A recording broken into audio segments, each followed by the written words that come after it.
Avengers is one of the Marvel Now titles that has generated a lot of buzz around it, most likely due to the fact that it's very different in tone to any of the other current titles. Yeah, I think one reason for that is that the roster's entirely made up of teenagers. Yeah. Now, that in and of itself, obviously not new. We get a whole bunch of fresh-faced, superpowered adolescents every time the X-Men bring in a new batch. But in this case, they're going it alone, completely sans parental supervision. Yes, indeed, and writer Kieran Gillen has a very neat way of justifying that. But before we get into that, a little bit of context. The team consists of 6 members: Wiccan, Hulkling, Miss America, Kate Bishop, aka Hawkeye, Nova, formerly Marvel Boy, and Kid Loki.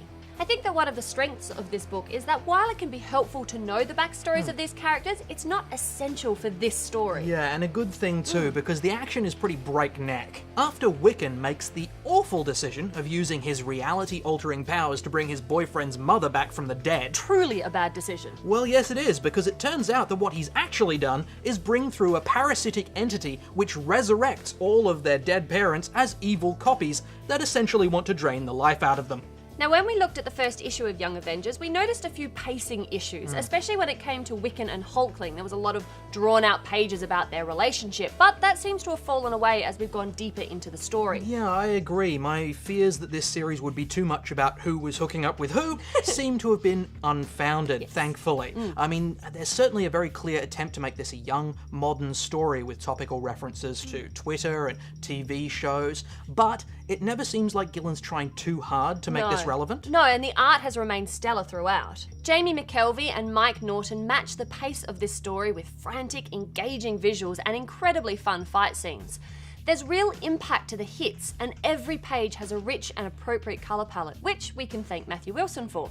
See, I don't know. For me, I did have a bit of an issue with some of the artwork. There's been a lot made of the music video style splash pages, and while those are sometimes quite effective, there are other times that I was irritated by the lack of through-line in them.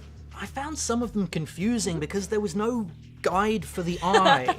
Yeah, look, I can see what you're saying, but I think for me that confusion was part of the whole point. I mean, it's the middle of a crazy fight scene, there's a lot going on, and if it takes you a few extra seconds to kind of figure it all out, it's not such a bad thing in my book. I'm going to stick with my original verdict on this, and I'm giving it a buy. Okay, well, I think we're going to need to agree to disagree on the artwork there, because some of that did bug me a bit. But I am still giving it a buy as well. Excellent. Mainly because of Kid Loki. Ah, yes. Now, he is by far and away my favourite character. Pushed me over from a borrow into a buy. He manages to be both comic relief and potential villain at the same time. So, as long as Gillen keeps developing his character, I'm in for the long haul.